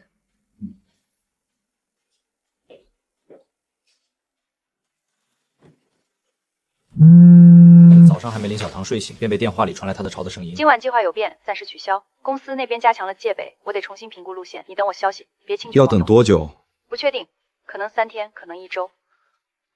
挂了电话，我看着天花板发呆。3天1周，手机里的清除倒计时可不等我。我打开手机看了一眼，剩余时间68小时14分钟，数字在掉，一秒一秒的往下掉。我烦躁地把手机扔到一边，翻了个身继续睡。手机震了一下，在房间里投出一个蓝色全新屏幕，我腾地坐起来。把人送进虚拟世界当24小时的神？我盯着屏幕，脑子转得飞快。全息投影又震了一下，出现一段新的提示。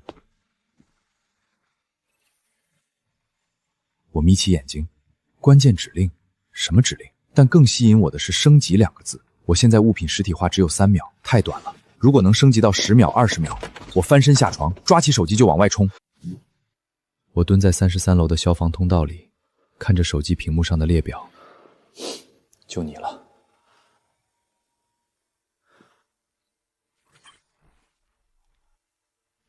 我用隐身模式摸进赵总办公室，在他面前现出身形。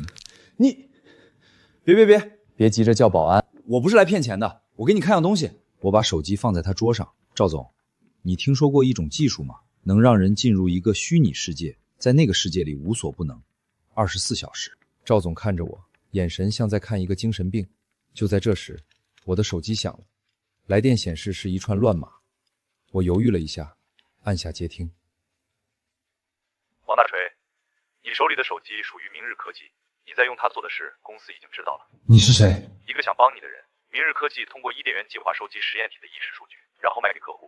一个完整的意识数据在科技成果转化市场上值3000万，我们可以聊聊。电话挂断，我抬起头看向赵总。赵总的表情变了，不再是看骗子的眼神，而是一种猎食者被挑衅后的兴奋。3000万一个，这生意比房地产赚钱。我进去看看。赵总睁开眼睛，他站在自己的办公室里，但一切都不一样了。他要了一杯咖啡，咖啡出现了。他让楼下所有的车停下来，车停了。他让他们变成粉色，他们变成了粉色。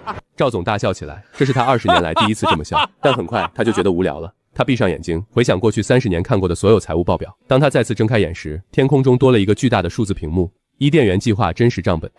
实验体研发费用47期，累计支出8.7亿，27%的净利润率。莫大，他们怎么会？某部门先进研究项目局采购12份，某医药集团采购8份，未披露买家代号博大采购23份。我守在赵总身边，焦急地看表。已经过去20个小时了，手机倒计时51小时32分钟。突然，手机屏幕闪了一下，一条消息弹开。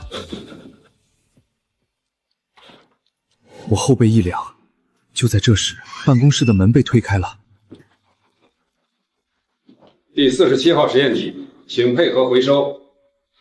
3个男人站在门口，我暗骂一声，抓起手机就跑。但这次我没跑掉，他们堵住了门。一个黑衣人抓住我的胳膊，另一个抢走了我手里的手机。就在手机被夺走的瞬间，赵总看到了那条警告，检测到异常访问，正在定位。赵总愣了一下，然后意识到这不是在嘴警告他，是在警告外面那个叫王大锤的小子。他调出了所有的财务数据，导入到手机的系统里，然后他对着天空说：“让他跑。”抢走我手机的黑衣人突然僵住了，他低头看着屏幕，眼神变得空洞。另外2个也愣住了。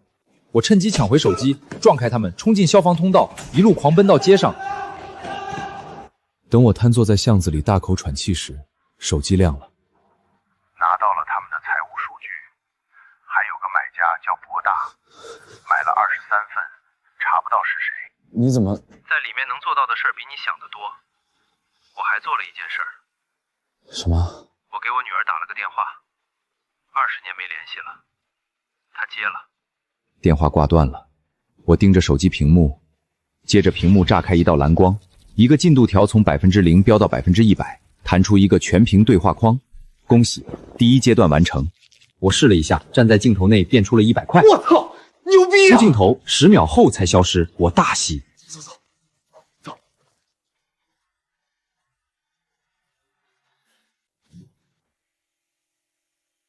我握着手机在巷子里坐了很久。还有第二个任务又能解锁什么新技能呢？我充满了期待。我找到陈小美时，她正在抢购打折鸡蛋，左手夹着2盒鸡蛋，推车里坐着3岁的儿子，购物篮下压着今晚要做的菜。手机响了，老公让她多做几个菜招待朋友。挂断前撂下一句：“你那工作又不重要。”我走过去，把手机递给她。我想让你进入一个理想世界，当24小时的主宰，任何愿望都能实现。这就在这时，我的手机震了一下，林小棠发来消息，检测到异常信号，公司的人在你附近，可能在追踪你的位置。他们来了，快点，安逸，你需要马上进去，没时间解释了。光哥到底怎么了？他们……陈小美犹豫了1秒，接过手机。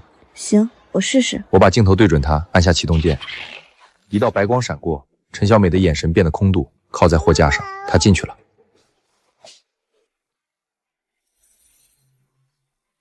这是想什么就会出现什么。他想要一间属于自己的房间，房间出现了，15平米，有书桌、椅子、书架、窗户，没有碗筷，没有奶粉罐，没有袜子，只有安静。她关上门，趴在桌上哭了很久，然后她让丈夫张伟体会她的一天。她手忙脚乱炒糊了菜，儿子哭，婆婆催，满头大汗。她看着笑了一下，然后关掉了画面。第23个小时，她坐在自己的房间里，给自己写了一封信。要好好走下去啊！我今天过得很好，我记起来自己喜欢什么。我喜欢安静，我喜欢当一个人，而不是一个妈妈、一个妻子、一个儿媳。回去以后，我要每周给自己留2个小时，我要学会说不。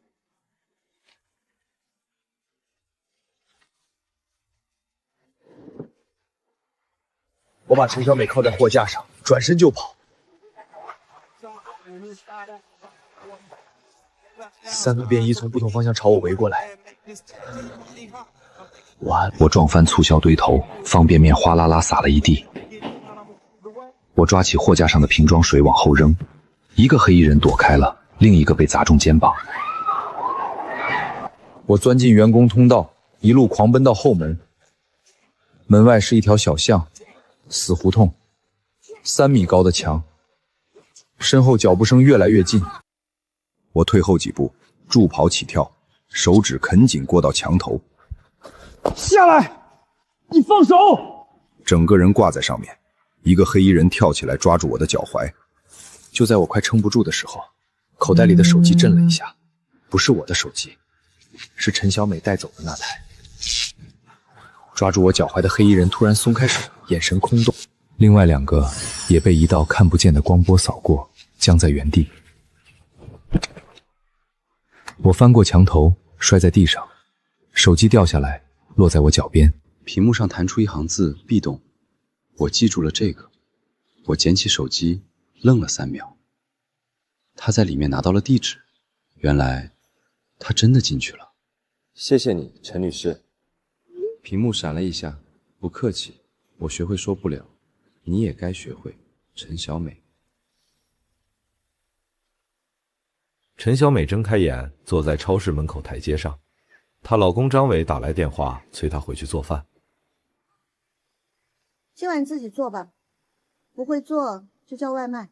她挂了电话，调成静音，带着儿子走进肯德基，点了一杯咖啡，1份薯条，坐在靠窗的位置。咖啡很苦，但她觉得挺好喝。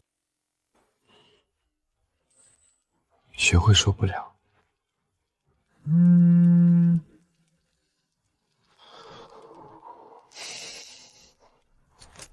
突然屏幕炸开一道蓝光，一个进度条从0%飙到100%，弹出一个全屏通话框，物品实体化时间10秒到20秒，新技能解锁，战无。下方还有一行小字，下一阶段奖励预告，时间操控。我眼睛亮了。20秒实体化加上时间操控，但还剩最后一个任务。我加快脚步，消失在人群中。我是在桥洞里找到老周的，一个矿泉水瓶从黑暗中飞出来，砸在我脚边。滚！这是我的地盘。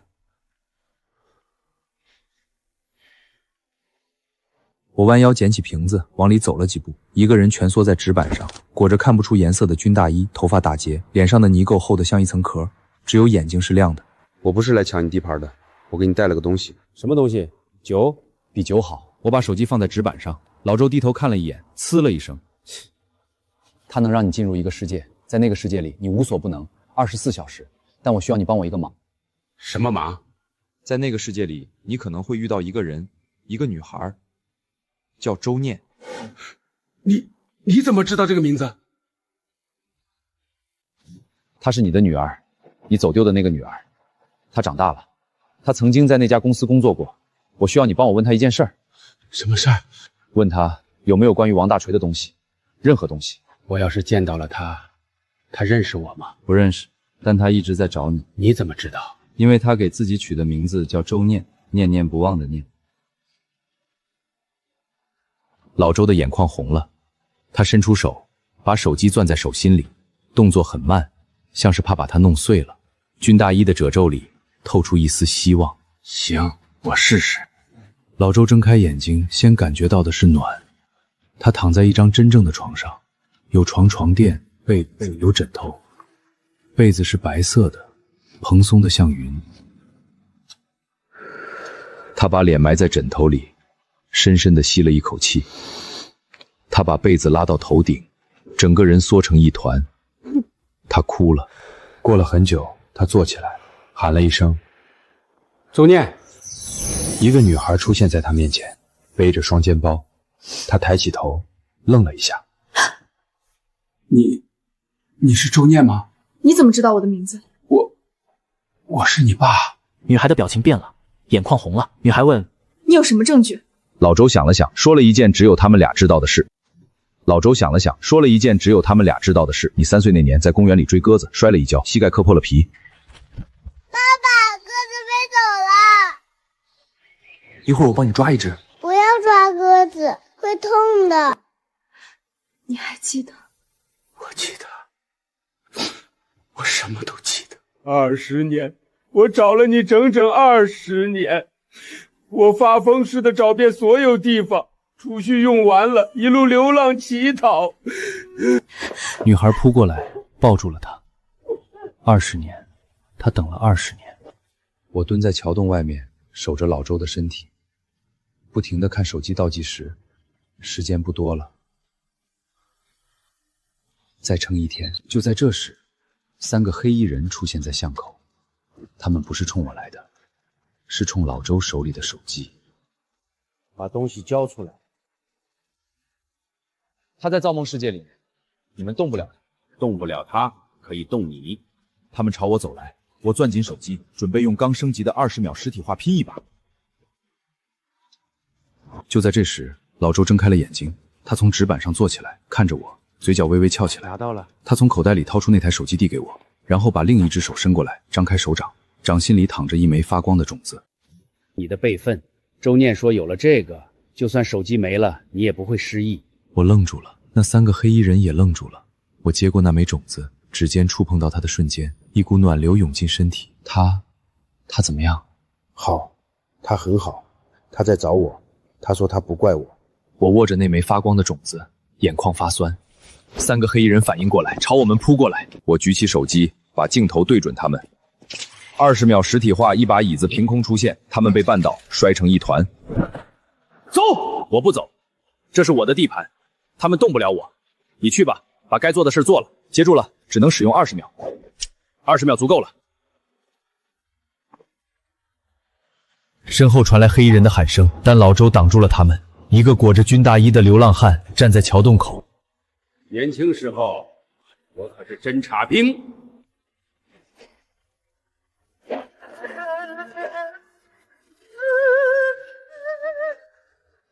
我跑出巷子，瘫坐在路灯下面，大口喘气，手机在口袋里发烫。我掏出来看了一眼，剩余时间23小时42分钟。突然屏幕炸开一道蓝光，一个进度条从0%飙到100%，弹出一个全屏对话框。第3阶段完成，物品实体化时间20秒、30秒，新技能解锁，可让现实中的时间倒退10秒，每天可用1次。我盯着屏幕，心跳加速，30秒实体化，加上时间倒退10秒，剩余时间不到1天了。但我没有慌，甚至有点想笑。3个梦，3个人。陈小美学会了说不，赵总学会了打电话，老周学会了放下。不，打电话，放下，这都什么跟什么？哦，是让我老周给我的那枚种子，像一颗心脏一样在我手心里发光。我把种子按进胸口，它像水一样融进了我的身体，一股前所未有的力量从四肢百骸涌出来，自己的力量和身手迅速提高，不是手机给我的，是我自己的。我边走边思考，接下来应该怎么做。就在这时，电话响起，我接通电话，电话里传来林小棠的声音：“喂，我刚去你家没看到你，你去哪儿了？我现在你家楼下的咖啡馆。”我这就过来。林小棠听完我的计划，手里的咖啡差点泼在我脸上。你疯了吗？没疯，他们有6层路上4层地下，安保系统分4个等级：普通保安、精英护卫、核心死士，还有连他们自己都不知道的第5重防线。还有周远山的贴身 AI 护卫，那些不是人，是你同款的仿生人，配置比你高10倍。我知道。知道你还去？小棠，我之前一直觉得自己是个屌丝，捡到手机之后，我也只想着白嫖、拍短剧、当网红。但后来我想明白了一件事儿。什么事儿？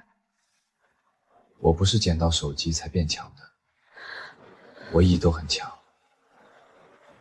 林小棠沉默了，只是没人告诉过我。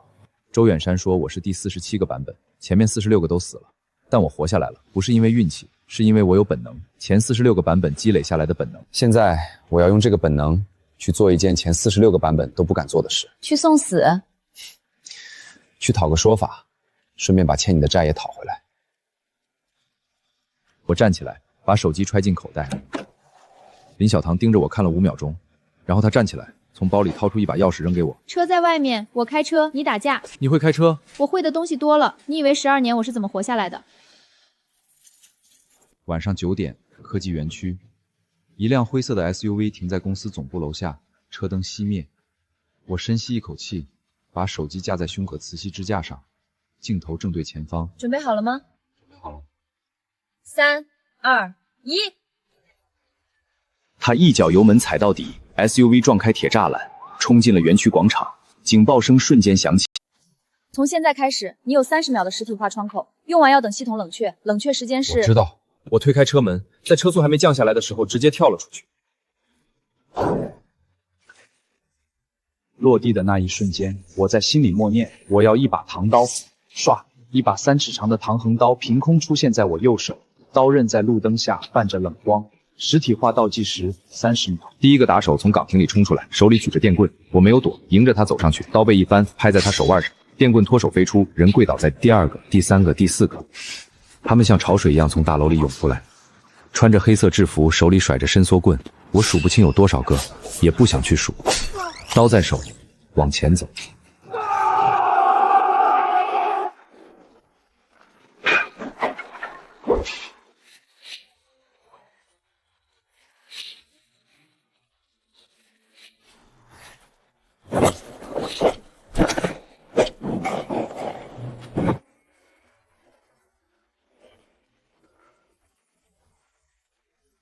一刀劈开迎面的电棍，刀锋转向，刀背磕在第2个人的肩膀上，侧身闪过第3个人的扑袭，一脚踹在他膝盖上，第4个人的棍子砸下来，我抬刀格挡，金属撞击声在夜空中炸开，不是砍人，是开。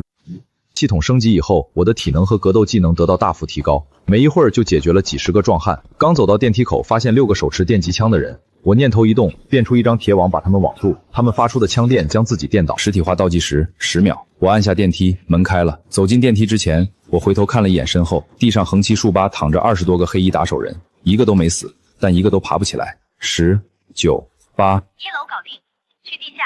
是的，去地下。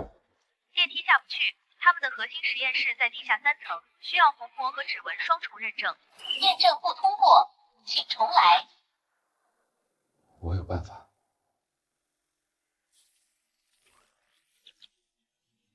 管理员权限验证通过，欢迎回来，周雨山博士。我按下 B3 按键，电梯开始下降。你复制了他的指纹？不是复制，是周炼念给我的。他说这是他欠老周的。B3层的门一开，我就知道自己进了另一个世界。走廊两侧是玻璃墙，墙后面是一排排透明的圆柱形培养舱，里面漂浮着半透明的尚未完成的人造身体。蓝色的营养液在舱内循环，像某种诡异的深海生物。第47号实验体，你已经越界了。灯光是冷白色的，地面是不锈钢的，每一步都发出清脆的回响。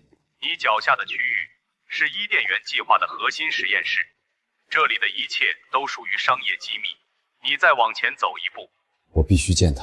我无法保证你的安全。走廊两侧的墙壁突然打开，从里面走出8个，不，12个仿生人，他们的动作整齐划一，眼神空洞，铠甲连接处隐约能看到蓝色的电路在发光。仿生人护卫队，最高配置。小唐，这是什么版本 ？DK0034到 DK0045，第4代仿生人，全部配置是军用级战斗模块，打不过他们的。那你怎么办？我从口袋里掏出手机，打开那个我从来没敢用过的功能——镜像世界入侵模式。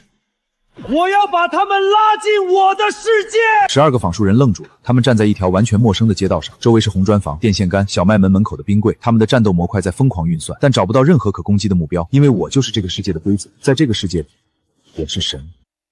我站在街道中央，看着那12个仿生人，你们知道我是谁吗？我是第47号，你们是34到45，按辈分，你们得叫我一声哥。叫你一声哥，有糖吃吗？你还有点幽默感呢。第一个仿制人冲过来了，我在心里想了一下，他脚下的青石板突然变成了一滩泥，整个人陷了进去，只剩下脑袋露在外面。第2个、第3个、第4个，我把他们的武器变成棉花糖，把他们的战斗服变成小丑服，把脚下的地面变成滑冰场。12个人在冰面上手舞足蹈，像一群滑稽的企鹅。这他妈也太好笑了吧！我忍不住笑出了声。其中一个仿生人看起来像是领头的，挣扎着从冰面上爬起来，眼神里的空洞突然消失了，取而代之的是一种我熟悉的东西——迷茫，和我在视频里看到的那双眼睛一模一样。你是真的吗？我是真的，你也是。然后我把他们全部送出了镜像世界，不是打倒，是放走。他们睁开眼睛的时候，发现自己站在大楼外面，身上的战斗服已经解了锁定，他们可以选择离开。12个人站在那里，互相看了看，然后转身走了。对讲机里传来林小棠的声音：“你放了他们？他们不是敌人，他们和我一样，只是不知道自己是谁。”走廊尽头是一扇厚重的金属门，我走过去，推开门，门后是一个圆形的房间，天花板上布满了蓝色的指示灯，像一片电子星空。房间正中央站着6个人，不是仿生人，是真人，穿着黑色战术服，手里端着我不知道名字的武器。他们的眼神和之前的人完全不同，那是杀过人的眼神。核心死士周远山的最后一道防线。最后警告，退回去或者死。我深吸一口气，实体化冷却还有15秒，15秒内我没有武器，没有隐身，没有任何超能力，只有我自己。6个死士同时动了，他们的速度快得离谱，像6道黑色的闪电朝我扑来。第一拳砸在我胸口，我飞出去撞在墙上，肋骨断裂传来剧痛。第2击已至，动作快如残影。第2脚踢在我小腿上，发出骨折的声音。第3个人的枪托砸在我后脑勺，眼前一片漆黑，疼，撕心裂肺的疼，撕心裂肺的疼。10、9、8、7、6，视野开始模糊。5，还有5秒。5、4、3。大锤，我快撑不住了。冷却结束，实体化可用。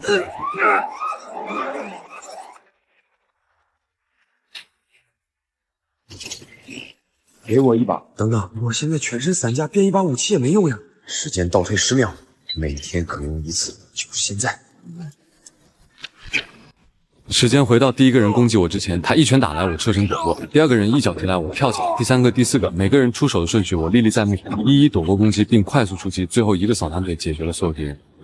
王大锤，你还好吗？对讲机那头沉默了3秒，然后传来林小棠的声音，带着哭腔：“小棠，我还活着。”你他妈吓死我了！我刚才听到你在喊回溯，你用了那个技能。不用了，不然现在躺在地上的就是我了。你第一次用就成功了。本能，和以前一样。我穿过一道长廊，走到最后一扇门前，门后是一个巨大的圆形实验室，天花板上的蓝色点阵灯像电子星空，椅子上坐着一个人，不是周远山，是一个女人。她大概50多岁，头发花白，穿着一件洗得发白的实验室大褂。她的脸上有很深的皱纹，但眼睛很亮，亮得不像一个被囚禁在这里的人。她的手腕和脚踝上绑着电子锁链，连着椅子上的电极。但她看着我的时候，像在说：“我还没输。”你来了。我愣在原地，这个声音我在梦里听到过无数次。你是？她站起来，锁链没有限制她的行动，因为那些锁链根本不是锁住她的，是用来抽取她的生物电能的。她走到我面前，伸出手，轻轻摸了摸我的脸，那双手是暖的。我是你妈。我大脑一片空白。不可能！我的记忆是植入的，我的人设是公司编的，我妈不存在。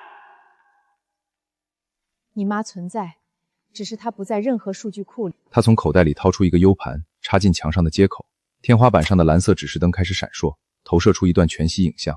画面里是一个年轻男人，穿着登山服，站在一座雪山之巅，对着镜头笑。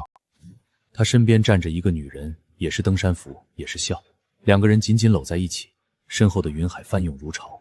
这是你。女人指着那个男人，这是你和你的妻子林小棠。看向对讲机，对讲机那头林小棠没有说话，但我听到了她的呼吸声，急促慌乱。你叫王大锤，这个名字是你自己取的，因为你觉得自己命硬，像锤子一样砸不烂。你不是屌丝，你是国内最年轻的极限挑战运动员，15岁拿下攀岩全国冠军，18岁登顶珠峰，22岁完成了人类史上第一次无氧 solo K2。画面里，那个年轻男人站在 K2 峰乔格里峰的死亡地带上，没有氧气瓶，没有队友，只有他自己和那面几乎垂直的冰壁。你从来不怕死，你怕的是活着却没有挑战。画面再次切换，婚礼，那个年轻男人穿着西装，笑得像个傻子；新娘穿着白纱，笑得也像个傻子。两个人在一座悬崖边上交换戒指，身后是万丈深渊。新娘的脸和林小棠一模一样。你们结婚3年，一直在挑战极限，伞降、翼装、自由潜水、火山滑板，你们把每一天都当最后一天过。影像播放到最后一幕，一架直升机悬停在一座活火山上空，两个人从舱门跳下，穿着翼装，贴着火山口飞行。岩浆在下方翻滚，热浪把翼装的边缘烤得发焦，但他们还在笑。隔着屏幕我都能感觉到那种纯粹的不要命的快乐。然后画面断了。那天火山突然喷发，你们的翼装被热浪烧毁，降落伞来不及打开。你们从3000米的高空坠落，我连你们的身体都找不到。房间里安静的能听见电流的嗡嗡声。我是研究 AI 的，30年前我就在做人造意识的研究。你们出事之后，我做了一个疯狂的决定，我要用技术把你们带回来。我找到了你们坠落的区域，在火山灰里找到了残留的 DNA。我用那些 DNA 做了第1代实验体 DK0001，但失败了，意识存活了不到24小时。然后是第2代、第3代，每一次失败，我都会优化算法，改进培养基技术。到了第12代，我终于成功了。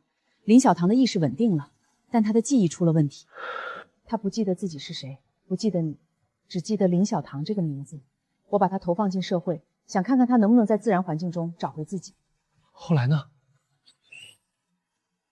后来我被公司发现了，明日科技找到我说要投资我的研究，我以为他们是真心想帮人造意识争取权益，但我错了，他们只是想利用这项技术赚钱，卖意识数据，造仿生人军队，甚至替富人续命。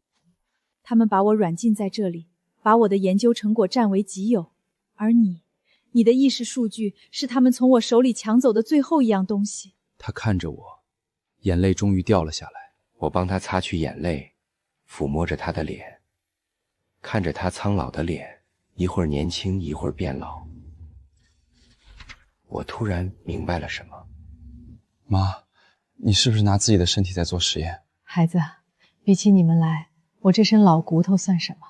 只要你们活得好，我做什么都是幸福的。妈，只要你好好的就行。你也要好好的。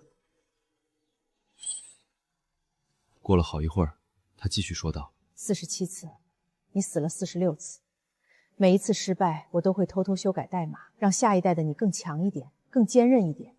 更不容易死。到了第47代，我终于做到了。你不仅活下来了，你还自己找到了真相。你不是实验品，大锤，你是我的儿子。儿子，你是我用尽半辈子，失败46次，把自己搭进去也要救回来的儿子。我站在那里，浑身怕抖，不是气，是一种从骨头缝里往外涌的东西，堵在胸口，堵在嗓子眼，堵得我说不出一个字。然后我听见对讲机里传来一声很轻的、几乎听不到的哭声。林小棠在哭，她也听到了。我按下对讲机，说了一句话：“小棠，你还记不记得我们在 K2 峰顶说过一句话？你说，这辈子的挑战结束了，下辈子继续。”我记得。门被推开了，周远山站在门口，身后站着最后2个核心死士，比之前的6个更强，身上的战术装备明显是特制的。你都知道了？是的，都知道。那你应该也知道我为什么要做这些。为了活着，我的妻子和你们一样出了意外，脑死亡，身体还活着，但意识没了。我做这一切不是为了钱，是为了找到唤醒她的方法。所以你偷了我妈的技术？我买了，花了2亿买断你的研究成果。2亿？你从意识数据销售里赚了37亿，还把我关在这里5年，这叫买？你说的对，我做了很多错事，但我求你一件事。什么？让我见见他。他说的他是他的妻子。妈妈看着我，没有说话，她在等我的决定。我想了很久，然后我打开手机，启动了镜像世界。进来，你只有10分钟。周远山走进镜像世界的那一刻，我看到了他脸上的表情，那是一个男人在绝望了10年之后，终于看到了一丝光的表情。镜像世界里，他的妻子躺在透明的培养舱里，闭着眼睛，面容安详。我来了，对不起，我来晚了。培养舱里的人没有回应，但他的嘴角微微翘了一下。10分钟后，周远山从镜像世界里走出来，脸上的皱纹好像深了一层。他看着我说了一句话：“你比你妈说的还要强。”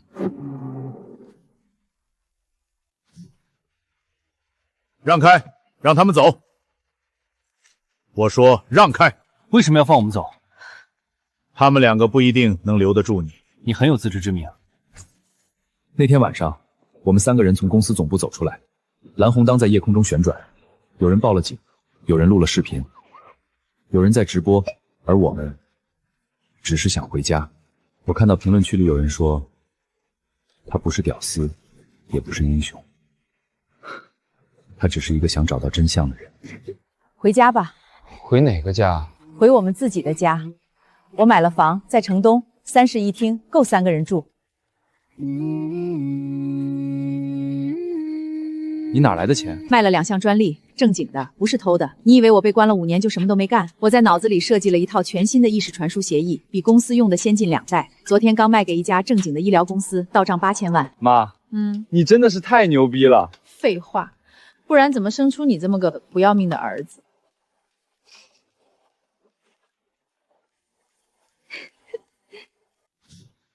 我转过头看着林小棠，她的眼眶还是红的，但嘴角是翘着的。小棠，你还想继续挑战吗？什么挑战？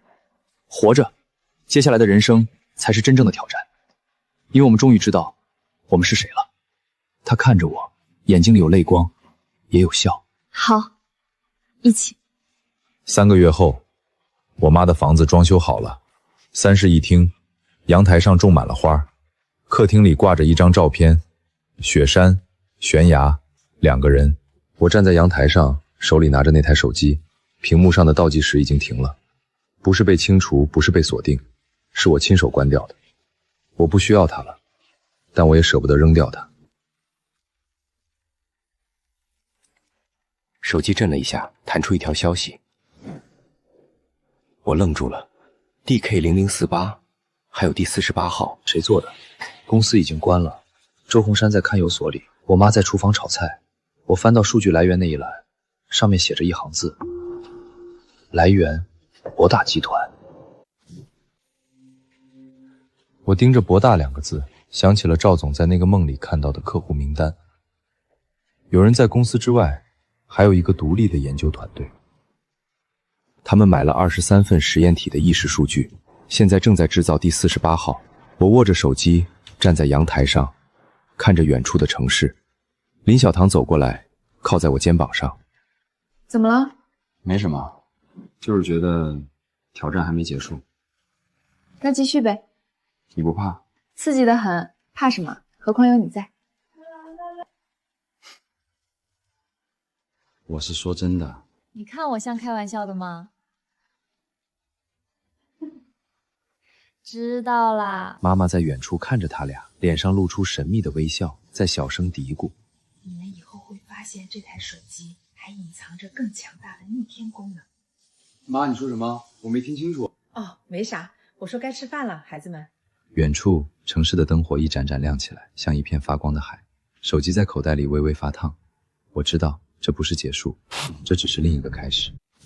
赵总坐在总裁办公室，拿着一个硬盘在冷笑。陈小美捏着 U 盘的手指泛白，U 盘上有磨损的痕迹。她的眉头紧锁，不知在思考什么。一切都如表面所看到的吗？老周、周念、周远山，他们又有什么千丝万缕的联系呢？周念的妈妈为啥从小就带着他远走他乡？在一个地下实验室，灯光昏暗，培养舱的蓝色指示灯在黑暗中闪烁。一个穿着大褂戴口罩的人，手里拿着一个平板电脑。DK0048 意识加载中，进度47%，预计激活时间72小时后。白大褂抬起头，露出一张年轻的脸。他对着培养舱微微一笑：“哥，该醒了。”第2季觉醒，敬请期待。命运的齿轮已经开始转动，而新的征程才刚刚开始。